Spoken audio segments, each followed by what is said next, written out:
Hello everybody and welcome back to another video. In this video I'm going to show you guys the very game that revealed to me that I have a mild case of queen trap PTSD. This game was played maybe a month or two ago, and after this game I came to the conclusion that I have queen trapped PTSD. If you suffer from queen trap PTSD, please drop it down in the comment section, and hopefully this video will give you an outlet for us to connect and talk about it together so that we don't have to suffer from this ghost in our head anymore, because it does not exist, right? In this game, I came to the conclusion that my queen was trapped before even seeing the line all the way through. My queen was not trapped. This was not the first game where something like this happened, so this showed me that I must have been through losing my queen in so many games that at this point, I'm just seeing a ghost. I must just think that my queen is trapped when it's not.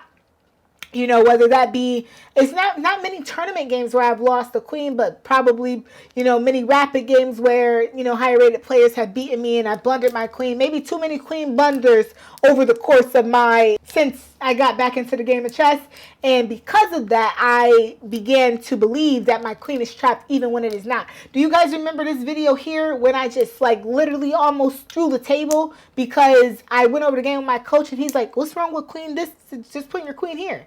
And I literally lost the game because I thought my queen was trapped and it had a full square to go to. So that happened first. And then this game happened like a month later. And I'm like, oh, okay, yeah, you got some queen trap PTSD problems going on. So I'm saying all of this to say that if I think my queen is trapped now, I literally don't believe it. I literally don't believe it. We don't believe you. You need more people. So if I had a game today or tomorrow where I sat at the board or online and I thought that my queen was trapped, I literally won't even believe it, because I know that as a result of this game and then this game that I'm about to show you guys, I make it up. My queen does not be trapped.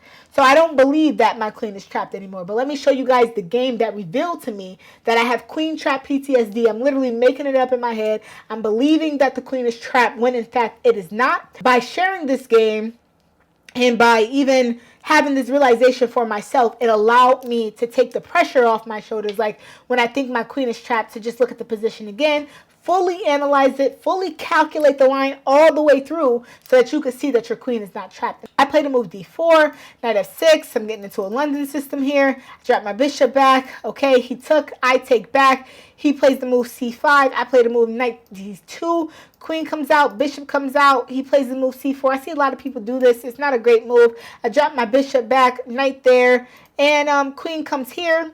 He puts his bishop there. My rook comes over to c1. I didn't like this move, rook to c1, because I literally got this file. I should have, instead of going rook to c1, I should have just castled long. That would have been the best move. But anyway, I played the move rook to c1. Then my opponent played h6.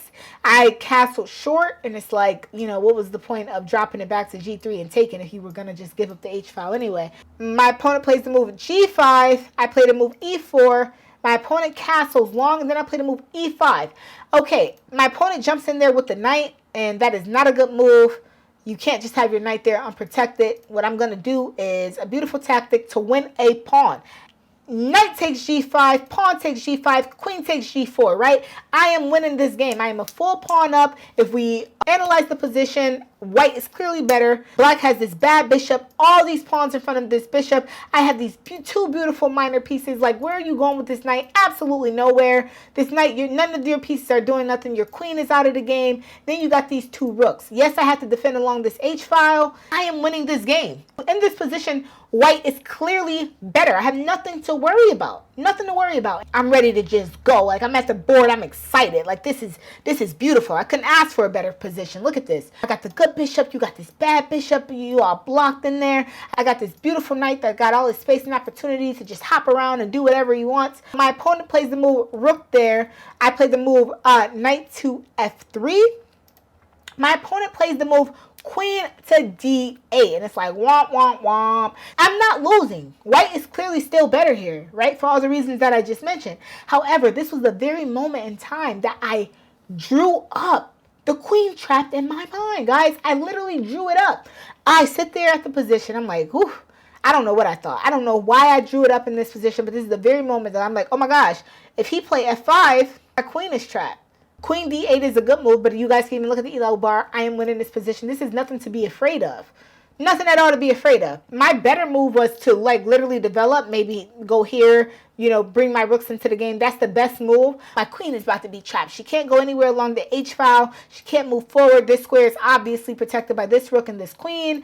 She can't go here because of this pawn, and she can't go here because of this pawn, and she can't go here because of this pawn, right? So I'm like, oh my gosh, my queen has nowhere to go. That's the move that I wanted to play. I wanted to play rook to e1, but I ended up not playing rook to e1 because in this position, I drew up my queen being trapped. I said, wait, if I go rook to e1, then my opponent will be able to play pawn to f5, and then my pawn would take, and then my opponent's pawn will move forward, and oh my gosh, the bishop will be looking at my queen, and my queen will have nowhere to go because she can't go anywhere along this H file, okay? She can't go anywhere forward. Obviously, this bishop is controlling this diagonal, and obviously this pawn that pushed up will be controlling the F4 square, and then this pawn will be controlling the E4 square. So I'm like, my queen won't have anywhere to go. I can't play E1 because then he gets to play F5 and trap my queen, because when I take en passant, he'll push up and this bishop is looking at my queen, and then my queen has nowhere to go.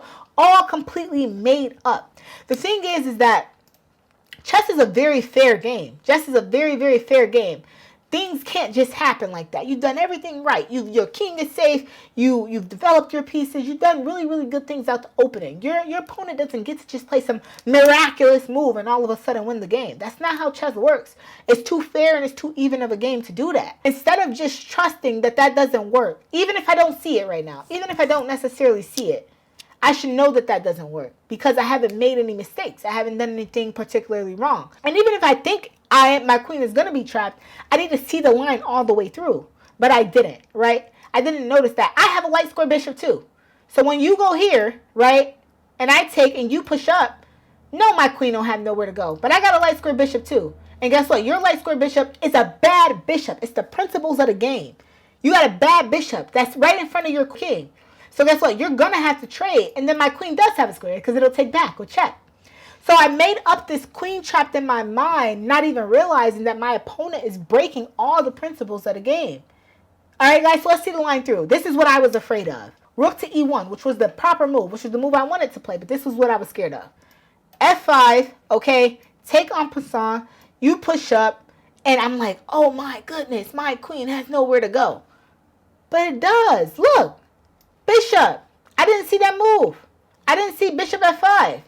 And now look, your bad bishop has to go now because it's in front of your king. And once you take, queen takes back with check. King takes back with check.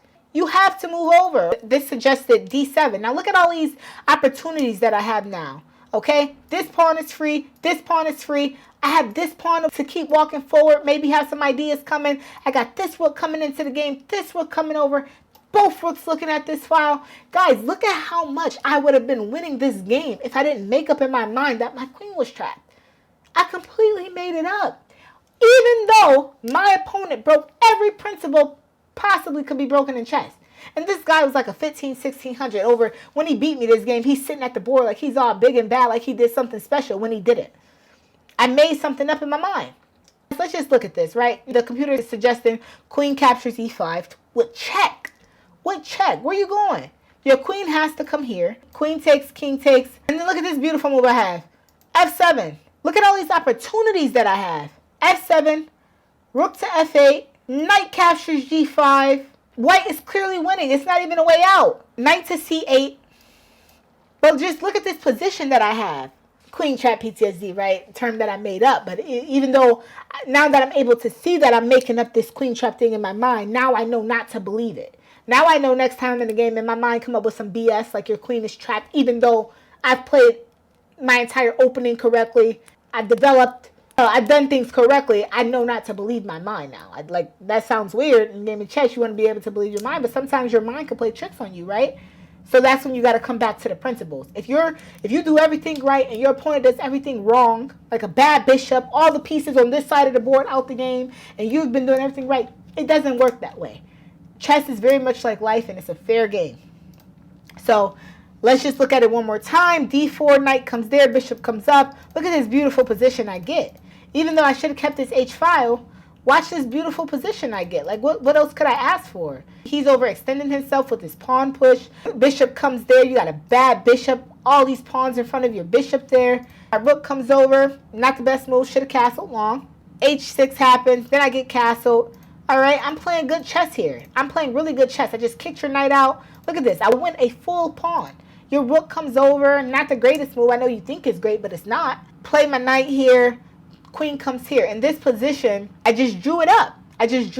Oh, I'm afraid of this move. Instead of just developing my rook, developing my last piece, bringing my last piece in the game, I'm afraid of this. And this game just taught me, Queen Trap PTSD is a funny way of saying it, but really what I'm saying is this game just taught me, you know, chess doesn't work like that. You can't, it's no magic moves. That's just all of a sudden, you know, you play the game right. All of a sudden, you know, you just lose. It doesn't work like that. And it also showed me that I got some pain from my queen being trapped multiple times. Okay? It also showed me not to believe that my queen is trapped. You know, when it doesn't make sense to believe it. When you've done everything right, your queen is not trapped. So this game showed me that I'm believing BS. And, you know, so it showed me, like, next time I think my queen is trapped, when I've done everything right out the opening, and when I've been playing solid, not to believe it, and instead fully calculate the line. This was the best move. Take, when you do, that's actually a mistake. That's actually a mistake. Take, you push forward, bishop comes here, take, and I take with check. I take with check. You are losing this game. Check. And guess what? You got to trade off your queen down. How many pawns? 1, 2, 3, 4, 5 pawns for black. 1, 2, 3, 4, 5, 6, 7, 8 pawns for white. So you got to trade that off down 3 full pawns. You are lost. You are lost here. So this is a great game just to show me, like, don't believe nonsense. If you do things right, your queen isn't trapped. This game in combination with this game is showing me specifically that maybe in my chess career I've had too many games where maybe my queen has gotten taken. I was winning so much with rook e1 instead of the bogus moves that I made that it taught me that just not to believe it, right?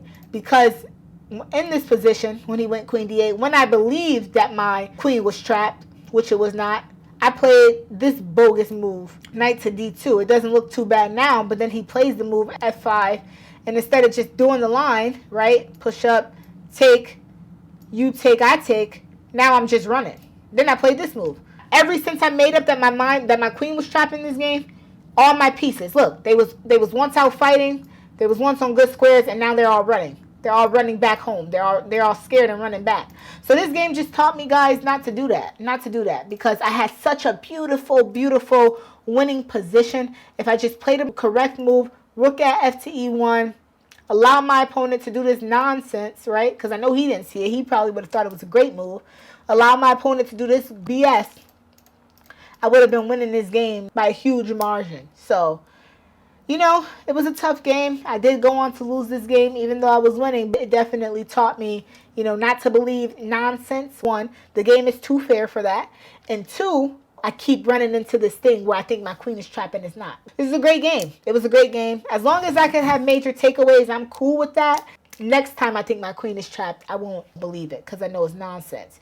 If you guys have maybe lost your queen, you know, a few times in games here and there, maybe you suffer a little bit from queen trap PTSD as well, let me know. Let's talk about it because there's nothing to be afraid of. 9 times out of 10, your queen is not trapped if you played the opening well and you made good decisions. You're just making it up. So I hope this video can help somebody. This game helped me. And I will see you guys in the next video. Thank you so much for watching.